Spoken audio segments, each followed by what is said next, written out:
नमस्कार बच्चों, कैसे हैं आप सब। आज हम अनूठा गुजरात के प्रश्न उत्तर करेंगे। तो बच्चों, ये मौखिक प्रश्न है जिसे आपने नोटबुक में नहीं करना, बुक में ही करना है। गुजरात भारत के किस भाग में स्थित है? भारत के पश्चिमी भाग के समुद्री तट पर स्थित है। गुजरात के कौन कौन से मेले प्रसिद्ध हैं? तरणतल मेला, शामलाजी मेला, भावनाथ मेला, माधवराय मेला, अंबाजी मेला आदि मेले गुजरात में प्रसिद्ध हैं। अगला है, महमूद गजनवी ने गुजरात पर कितनी बार आक्रमण किया था? 17 बार आक्रमण किया था बच्चों। अगला है, गुजरात का अंतर्राष्ट्रीय हवाई अड्डा कौन सा है? अहमदाबाद हवाई अड्डा। अगला है, गुजरात भाषा में रचित महात्मा गांधी की रचनाएं क्यों प्रसिद्ध हैं? अपनी सादगी और अनूठेपन के लिए प्रसिद्ध हैं। गुजरात के प्रमुख लोक नृत्य कौन कौन से हैं? गरबा तथा डांडिया लोक नृत्य हैं।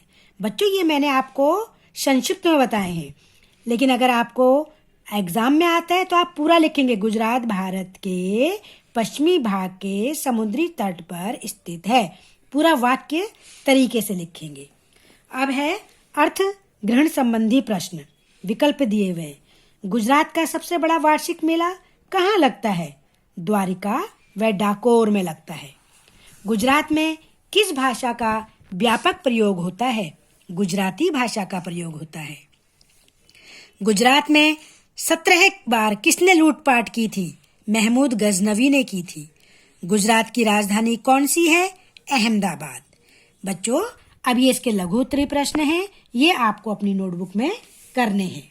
तो बच्चे, पहला प्रश्न है, गुजरात को गुर्जर भूमि क्यों कहा गया था? इसका आंसर है, प्राचीन काल में यहाँ गुर्जरों का साम्राज्य था, इसलिए गुजरात को गुर्जर भूमि कहा गया था। अगला प्रश्न है, प्राचीन काल में गुजरात की प्रगति व समृद्धि किसके शासनकाल में हुई थी? इसका आंसर है, प्राचीन काल में गुजरात की प्रगति व समृद्धि चालुक्य राजाओं के शासनकाल में हुई थी।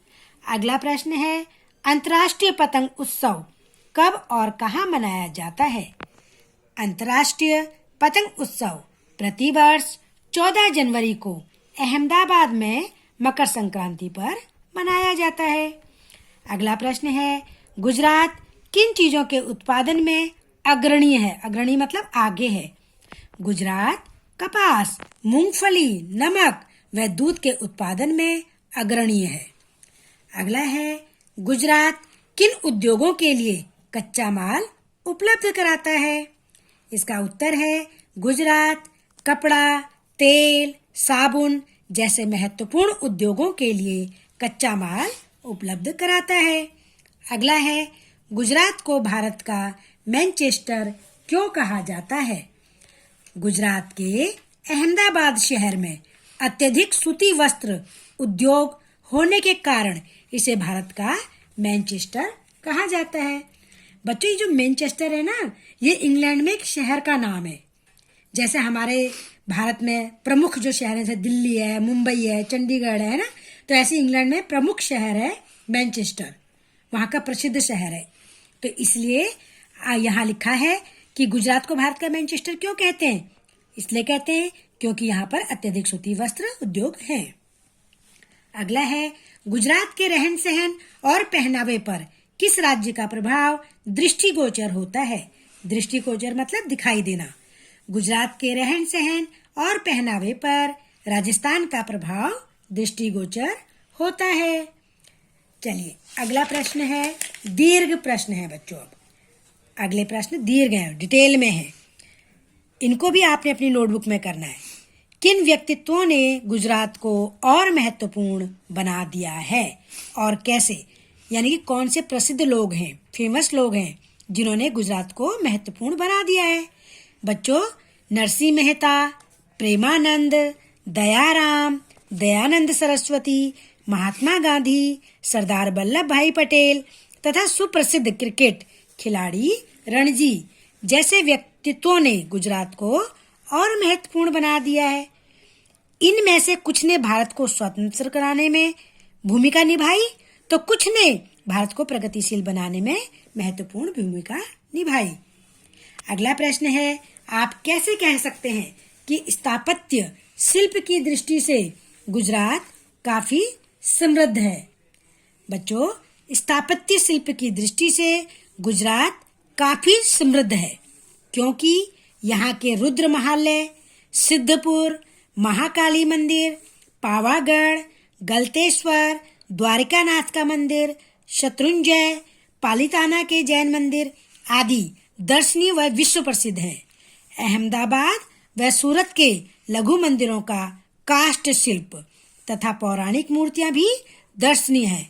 बच्चों, काष्ठ शिल्प क्या होता है? लकड़ी की शिल्पकारी जो होती है, एक तो पत्थर पर होती है, एक लकड़ी पर होती है। ठीक है। अगला प्रश्न है, गुजरात आने वाले पर्यटक क्या खरीदना नहीं भूलते और क्यों? गुजरात आने वाले पर्यटक कौन होते हैं? जो देखने के लिए आते हैं, घूमने के लिए आते हैं। ठीक है। तो जामनगर की बांधनी साड़ियां, ये फेमस साड़ी है वहां की। पाटन का उत्कृष्ट रेशमी वस्त्र, बहुत अच्छा रेशमी वस्त्र। पटोला, खिलौने तथा पालनपुर का इत्र, ये सेंट की तरह होता है, खरीदना नहीं भूलते क्योंकि इन वस्तुओं का आकर्षण और विशेषता अनूठी है जो किसी अन्य जगह की वस्तुओं में नहीं मिल सकती। इसलिए ये लोगों को अपनी ओर आकर्षित कर लेती हैं, मतलब खींच लेती हैं। अगला प्रश्न है, गुजरात की वास्तुकला शैली क्यों विख्यात है? विख्यात मतलब प्रसिद्ध है। और यह कहाँ संरक्षित है, कहाँ सुरक्षित है? बच्चों, गुजरात की वास्तुकला शैली अपनी भव्यता व अलंकारिता के लिए विख्यात है। विख्यात का मतलब क्या होता है? प्रसिद्ध है। यह वास्तुकला शैली सोमनाथ, द्वारिका, मोधेरा, थान, गिरनार जैसे मंदिरों और स्मारकों में संरक्षित है। बच्चों, वास्तुकला क्या होता है? मंदिर या भवन का निर्माण करना जिसमें पत्थर, सीमेंट, लोहा, लकड़ी, बालू इन सब का प्रयोग होता है और इसमें इंजीनियरिंग का बहुत ज्यादा इस्तेमाल होता है। जैसे आपने देखा लाल किला, ताजमहल, है ना, संगमरमर, पत्थर, हीरे आदि से बना हुआ है। इसी तरह आपने वास्तुकला अक्षरधाम मंदिर की देखी है। तो इसमें किसका प्रयोग होता है? सीमेंट, लोहा, लकड़ी, बालू आदि का। बच्चों, तो ये कहाँ कहाँ दिखता है? सोमनाथ के मंदिर में। सोमनाथ पता है आपको क्या है? हिंदू मंदिर है, जो शिव जी का मंदिर है। यह महत्वपूर्ण मंदिरों में से एक है। फिर है द्वारिका। ये द्वारिका जो है 72 स्तंभों द्वारा निर्मित 5 मंजिला है और ये 4 धामों में से एक धाम है। यह भगवान कृष्ण की द्वारिका थी। ठीक है। ऐसे ही मोधेरा। बच्चों, मोधेरा में सूर्यदेव के प्रसिद्ध मंदिर हैं। ये जो सूर्यदेव भगवान के मंदिर है ना प्रसिद्ध, उनमें से एक मंदिर मोधेरा में है। अगला है थान। बच्चों, थान एक औद्योगिक शहर है। यहाँ पर वासुकी मंदिर भी है। वासुकी कौन थे? नागों के देवताओं का मंदिर। नागों के देवता थे, तो उन देवताओं का मंदिर है। गिरनार। बच्चों, यह जैनों का पवित्र स्थान है, सिद्ध क्षेत्र है, तीर्थ स्थल है। ठीक है। आगे है गिरनार। बच्चों, गिरनार मैंने आपको बता दिया कि जैनों का सिद्ध क्षेत्र है। आगे है ये इन जैसे मंदिरों, है ना, ये जो मंदिर कैसे, गिरनार वाला, सोमनाथ वाला, द्वारिका, मोधेरा, थान, इन जैसे मंदिरों और स्मारकों में संरक्षित है, यानी कि सुरक्षित है। अगला है पर्यटन की दृष्टि से यहाँ देखने योग्य कौन कौन से स्थल हैं? देखने वाली चीजें हैं। क्या क्या है? रॉयल पैलेस, सरदार सरोवर बांध, द्वारिकाधीश मंदिर, सोमनाथ मंदिर, हाजी पीर दरगाह, गिरवन, राष्ट्रीय पार्क, लोथल व ढोलावीरा, कच्छ का रेगिस्तान, कीर्ति मंदिर, साबरमती आश्रम, Lakshmi Vilas palace, Watson museum आदि पर्यटन की दृष्टि से गुजरात में देखने योग्य स्थल है। तो बच्चों, ये गुजरात के क्वेश्चन आंसर थे, लघु और दीर्घ। अब ये इसकी एक्सरसाइज है, व्याकरण बोध है। विशाल को संधि विच्छेद कैसे करते हैं? ये जो विशाल है इसका संधि विच्छेद क्या है? ये वाला ठीक है। वो आधा है, इ, फिर शौ, फिर आ, फिर लौ, फिर औ। ठीक है।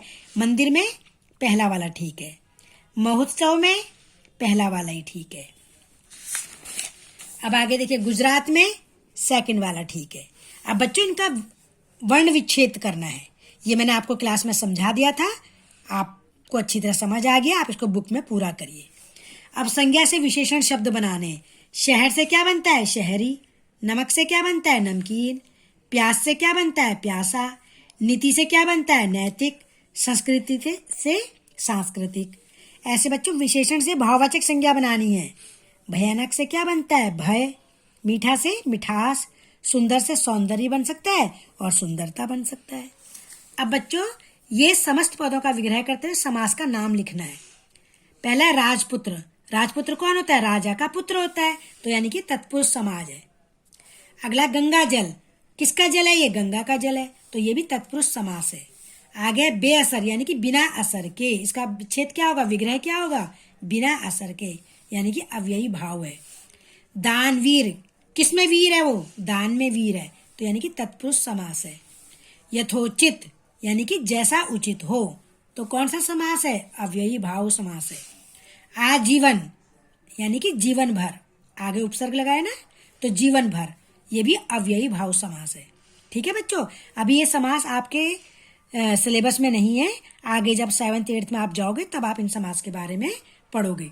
तो बच्चों ये आपने बुक का काम बुक में पूरा करना है, और जो प्रश्न उत्तर है लघु और दीर्घ, उनको आपने नोटबुक में पूरा करना है। आशा है आप सुंदर राइटिंग में इस काम को पूरा करेंगे। धन्यवाद बच्चों।